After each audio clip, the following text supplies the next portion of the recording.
So I wanted to name this video Quick and Dirty Flight Attendant Resume Tips, but I felt a little uncomfortable typing that out considering my mom or dad might see the title, but I do feel like that's a better description. Instead, I edited it a little bit, and so Quick and Basic Flight Attendant Resume Tips. I'm Abby Unger, the owner and founder of Flight Attendant Career Connection. I'm excited that you have stumbled upon this video if you are an aspiring flight attendant or a flight attendant who is maybe looking for a new opportunity. If you're someone who's writing a resume to begin applying for flight attendant positions, or if you have a resume for the flight attendant position and you want to just do a little checking up on it, making sure that you're on the right track, this video is for you. So this is a quick one. I have two other videos that are longer and they go through everything beginning to end over two videos, but this is a quick one, okay? Quick and basic, quick and dirty flight attendant resume tips. So first of all, my first piece of advice, my first tip is to make it simple. Simple, simple, simple. I recommend that you just go onto Microsoft Word, go onto Word, open a blank document, and just start building it. No formatting, no header, no footer, no columns, no anything that can get scrambled, can get frustrating. You get one thing off, and then you're like, the whole thing goes wonky. So just start with a blank Word document, put your name, put your heading at the top and center it. Your name, your address, your phone number, and your email address. You don't need to put a P or an H in front of your phone number. You don't need to put an E or email in front of your email address. We all know what it is. Keep it simple, simple. KISS. Keep it simple. Stewardess. Keep it simple. Okay, so that's my first one. Do not, and these tips I should have said at the beginning, these tips are for commercial flight attendants in the United States. Okay, if you're looking to apply to a commercial airline, that would be an airline, not private. That would just be all the airlines in the United States. Also, that's what these tips are for. So keep it simple. Do not include a photo. Don't put a photo on it. Especially don't put a photo of yourself on it. Now, if you're applying to Emirates or somewhere else, they may want a photo, a full body photo. I don't know what else they might want from you over there, but the United States, don't put a photo on. You also, I recommend you don't put any graphic. No little airplane, no little flight attendant clip art with the beverage cart. Just keep it simple and profesh, all right? That's the first tip. The next tip is, let's talk about the purpose of the resume, because once you have a great understanding of the purpose of your resume, hopefully it will take some of the pressure off of you. The purpose of your resume is to get you an interview. Your resume does not get you hired. Your resume does not convince Delta or whoever that you are going to be a great flight attendant. Your resume gets you in the door, and then once your booty is in the chair across from your recruiter, you earn that job in an interview. That's when they get to see your personality. That's when they get to know that they like you. That's when they get to know that you really are what you're presenting yourself as on your resume. So your resume just gets you in the door. If your resume is opening doors for you, then your resume is good. I mean, you may want to tweak it based on some of these tips, but if your resume is getting you in the door, good. Focus on interviewing. Okay, so if your resume is getting you in the door, but you're still not being successful, the problem's not the resume, the problem is the interviewing. That's where your focus goes, all right?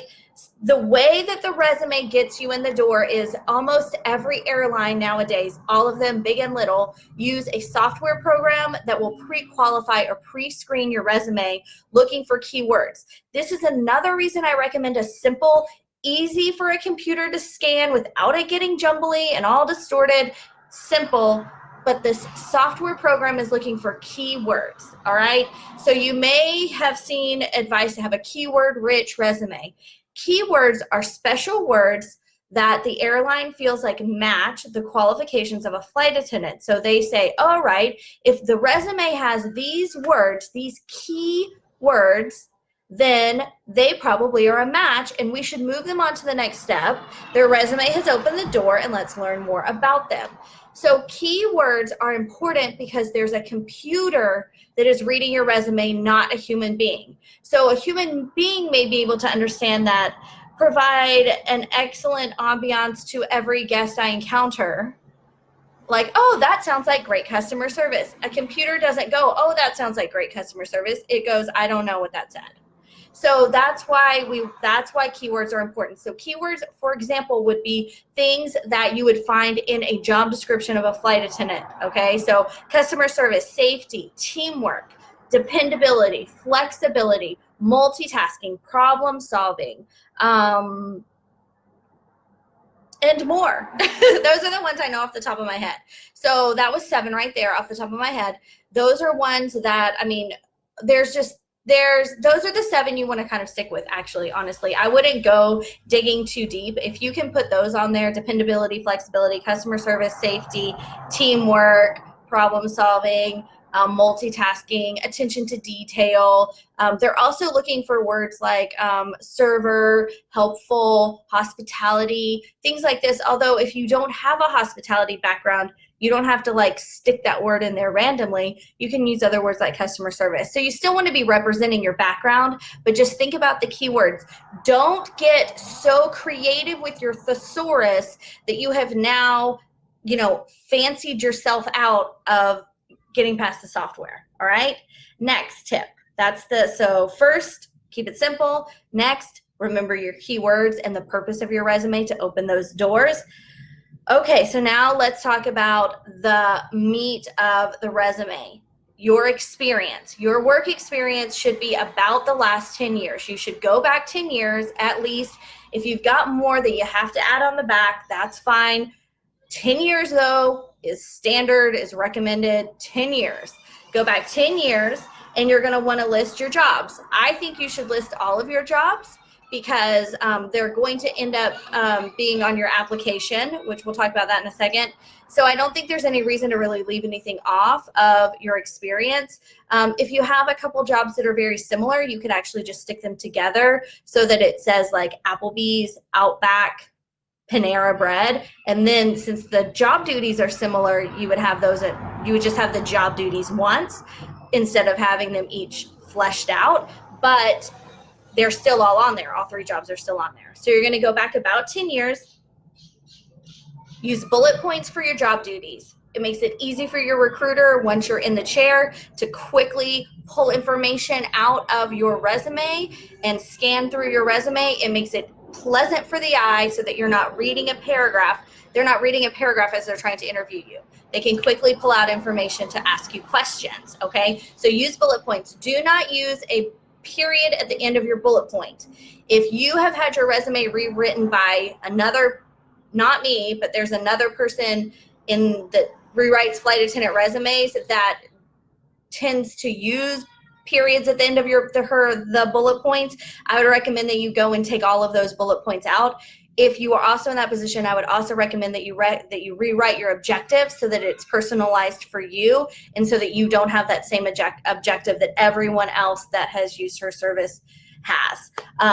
So those are two tips as well. Next, after the no periods at the end of the bullet points, what about gaps? What if you have gaps in employment? Okay, there's several different reasons you could have gaps in employment. One that's very common is you stay home with your kids. Okay, stay-at-home parent. For stay-at-home parent, when I am doing a resume rewrite, which I do resume rewrites too with no periods at the end of the bullet points. If you are a stay-at-home mom, dad, I recommend you putting it into your experience as if it is a job. So you would put the dates, you would put that you were a stay-at-home parent, you would put some of the duties you had, maybe you had some special volunteer work that you did, put that in there, PTA, president, other things that you did, worked in the classroom, or maybe you worked, away from your children and you were at this food kitchen or soup kitchen or whatever it was, I would put that in there. If you were unemployed, you can either leave it blank and maybe make a note later, or you can just leave it out completely. Unemployed in the sense that I was unemployed on unemployment looking for employment, so not stay-at-home mom unemployment. I've also done resume rewrites for people who have come to the United States, and so they've had a period of time where they couldn't work. They were waiting on their work visa, and so I've really just noted that in there too. So we've had like the job in Germany, And then it says like waiting on work visa, has the dates, and then the job at the post office. Okay, so that is another way that you can account for those gaps in employment. Your resume is not the same as your 10-year background check application. Okay, so your resume is a professional representation of your experience. You will also at some point in the process be asked to fill out an application. This application is what they use for your background check, and it's usually 10 years as well. You have got to put every single thing you've ever done for 10 years on your application. So if you don't want to put your part-time job at the Gap on your resume, that's on you, although it's good experience, so I would use it. It would have to go on your application, okay? You will have to account for those gaps of unemployment. So if you don't put your unemployment, you don't have to explain your unemployment on your resume. In fact, normally you don't, but it will have to go on the application and be explained there, okay? And that's okay. And none of these things, stay-at-home mom, waiting on my work visa, unemployed, none of them are disqualifiers. The thing about getting hired as a flight attendant is the upfront and the honest go a long way. Okay, so that is what do I do about gaps? Airplane. So that's your experience, all right? Let's talk a little bit about where you put your multiple languages. I don't know how many resumes I have rewritten and reviewed where I read the whole darn thing before I find out she speaks 15 languages in the very last sentence on the resume. Come on, that is like gold. Y'all put those languages at the top. They need to go kind of up in your objective. An easy way to do it is I am a strong communicator, fluent in English, Japanese, Mandarin, Spanish, Italian, French, and Hindi. That's an easy way to do it. You put it right at the top, and then they're like, wow, she speaks more languages than Melania. Is that how you say it? Then the first lady. She speaks how many languages? So you want them at the top, not at the bottom. The bottom is your education, okay? Your education goes at the bottom. Now, based on what your particular experience is, everyone's education might look a little different. So you have your education. Some people do education and volunteer work.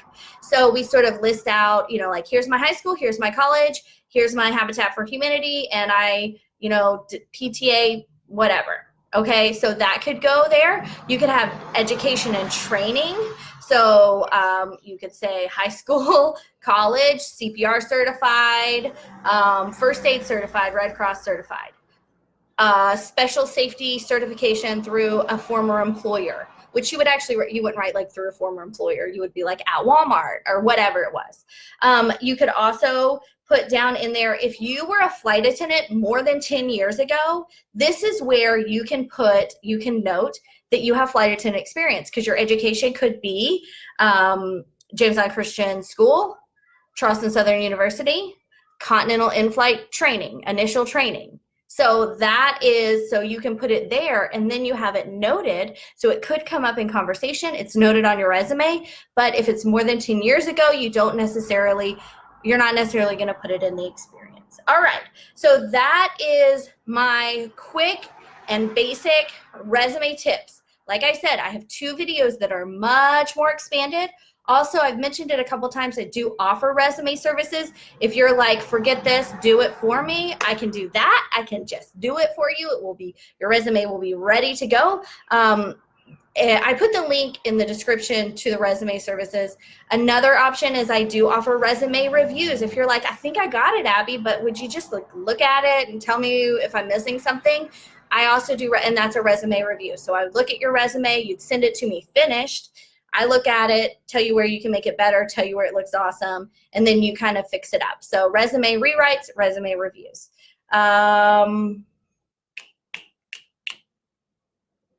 Someone wants to know if I have examples of a resume or an article with all this information. I have 2 videos that kind of go through the whole thing. I don't have any examples of resumes, but I do have 2 videos. Also, I offer personalized service if you would like that as well. And can you buy just the resume rewrite? Yes, you can.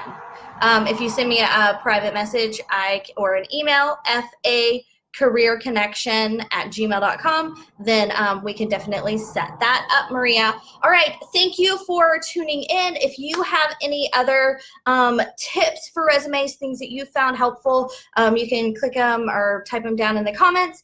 And have a great day. Go zhuzh up that resume and keep applying. Bye.